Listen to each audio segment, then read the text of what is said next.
Let me take the privilege to welcome our South African visitors, who I will not name individually because I run the risk of omitting others. One of the privileges that I have lost since I assumed this job is that of attending a gathering like this and having to say nothing. So when Elias asked me to attend, I took a chance and said I will not prepare a speech, because he said, "You'll just come and be with us." But when I sat next to him, he started whispering something. So, of course, I obliged.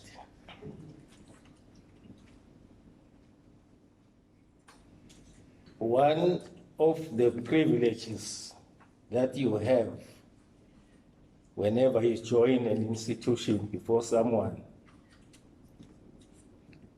is to claim mentorship of that person.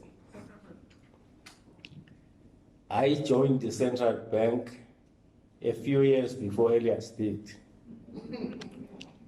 And we worked together, I think close to 10 years or something like that. And I want to claim that privilege of having taught him how to do banking work. Whether I rightly do so or not, he knows. I just want to indulge slightly to this woman versus the rest argument. I want to assure our ladies here that even though we appear so brave and confident, we need confirmation of what we do. Every time you have a decision to make and you get home, or let me say, if somebody says, "Let's do this," you say, "Let me think about it. Let me go and sleep over it." A white person, a man, will say, let me go and talk to the family. But our culture, we don't say that. We say, "I'm going to sleep over it." Then you go and consult. And you really do want confirmation. Whether you want to buy a car or you want to join somebody in a business, if you don't get that confirmation, chances are you will not do it. You will persuade until you get it. But if you don't, because a man doesn't want something like, "I told you," or how couldn't you see this? It won't work. You don't want that, because you want to have seen things before they happen. So you can have that assurance that yes, we are not as confident as we appear to be. Coming back to the real issue of today,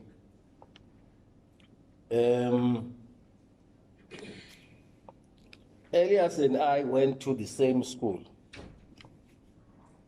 but again, not at the same time.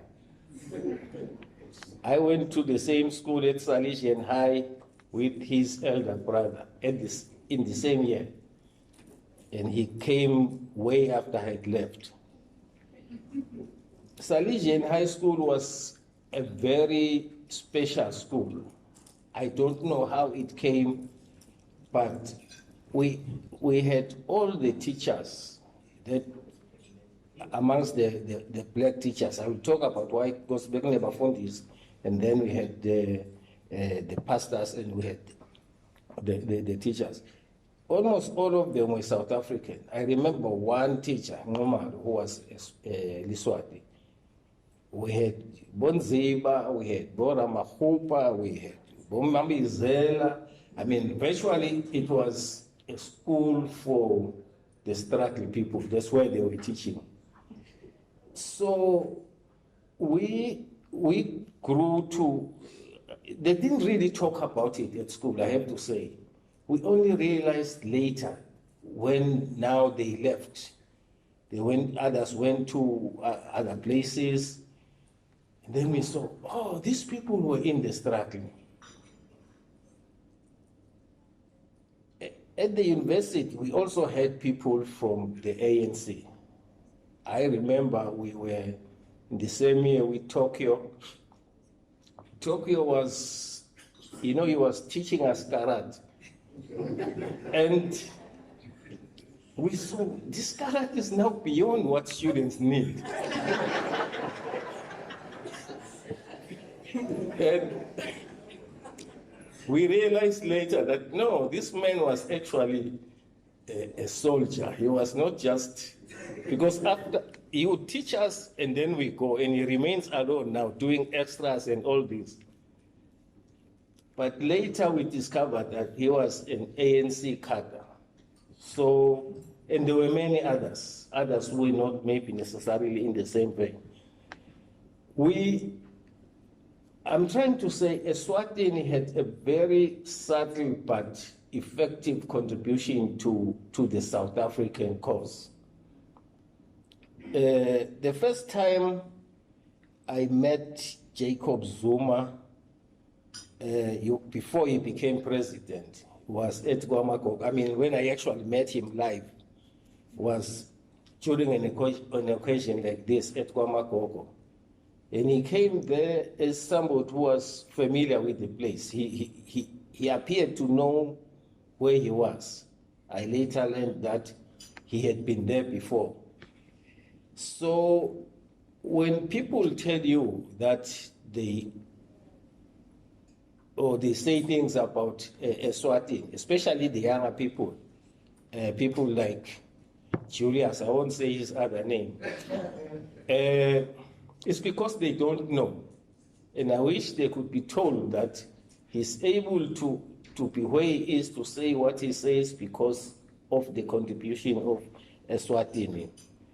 And I really think that a lot has been done by the Gwamagogo to make it,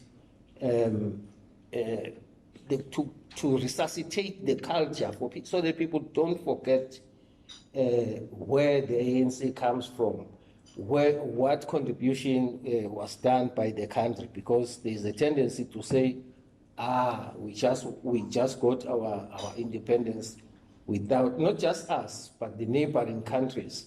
They played a major role in that struggle. So I just wanted to tell the majority of us here who are much younger to remember that.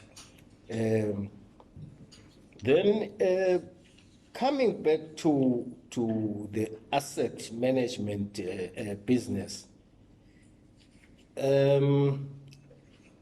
it's very concerning that the other day I was reading an article, somebody was talking that there's a tendency, or there's an observation to say capital is flowing uphill, unlike water, which has to flow downhill.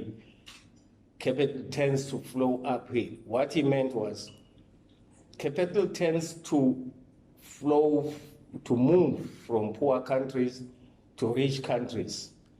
He said countries that had current account surpluses.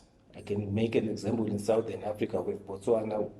Even us here, countries that have surplus investment, because they tend to invest their assets in more capital. If you look at the markets in the United States, everybody invests there. If there's a tremor in the financial markets, money will move from India, will move from China to the US capital markets, because there's debt there, there's liquidity there. But we tend to say our markets are not well developed, they are insecure. Maybe we are right, but we make that kind of environment because we are trying to say we want money to be easily accessible. But then it tends to be unsafe and therefore does not become available at all. So what happens is the money gets invested in the JSE, and I know just recently, last week, the minister floated a bond in the Johannesburg Stock Exchange for 5 billion in Malangen. Eswatini as a whole, it's a net investor. It has got more than 5 billion in the South African Stock Exchange. It has got 10, maybe even 15 billion. So we are going there to borrow the money that comes from Eswatini. And that money we are going to borrow on terms that are dictated by the stock exchange. But you cannot blame the investment companies, managers, pension funds, because if they lend it here, when we tend to say, don't look for security, don't look for that, and then the money becomes unsafe. So what you do, you put it in the stock exchange, they cycle it, they bring it back here, they charge us more, they pay us less for the deposit we have made there. So we need to work around these things and see how we can resolve that issue of capital flowing uphill.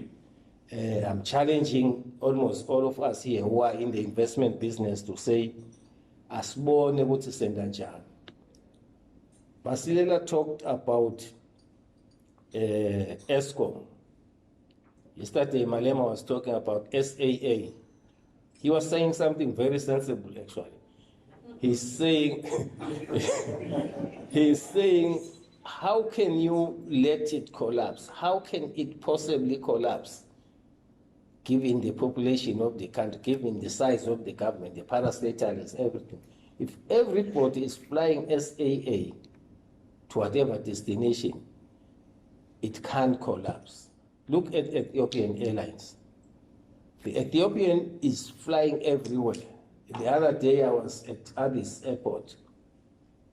Just at the runway, there were 5 Ethiopian Airlines planes waiting, queuing to take off. 5. And we are saying there's no business for SAA. South Africa is a much more vibrant economy. It has got much more people than Ethiopia. So I'm just saying the ESCOM can be revived and it can run profitably. I mean, this is an industrial country. It uses electricity everywhere. It can supply us. It can supply Zimbabwe. It's just the priorities that we probably have in our economies. So we have to do this thing right and get them right, and everything else will be okay. So, in conclusion, I want to really congratulate the Masilela family and Elias in particular for raising the flag, so to speak, and putting everybody else on the map of Southern Africa to say this is how the history of the whole occasion unfolds. The other day we had Jeff Hatebe here. He was the special envoy of the president, and he spoke very fondly of Eswatini. He says, you know what, we want everything that happens here to happen. We like the kingdom, we like the structure. He says, I'm from KwaZulu-Natal, and I really am the last person to want bad things to happen here. He even spoke of him going to Lomahasha and places that I never thought he would know. So just to confirm that, yes, they stayed here for years and they are very fond of it. So thank you very much. Those are the few words that I said, and we Lord have the privilege of preparing them. Thank you.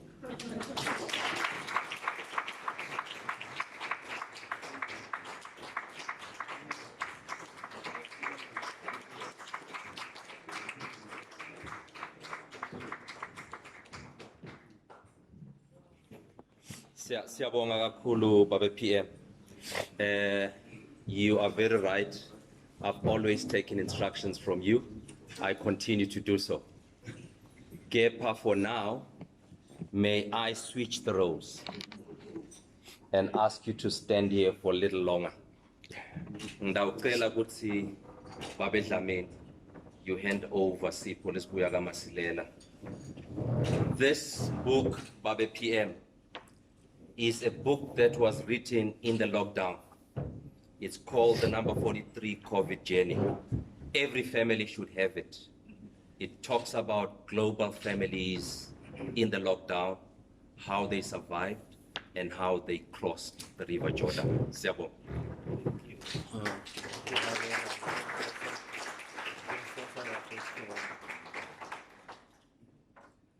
Thank you. And ngidawucela nokuthi ngiphe na patron. He's been on this struggle for 12 years, excluding the 2 years of COVID. If you figure 2 years of COVID, it's 14 years of hard struggle. So Baba patron siyabonga. And just to add on the character of the book,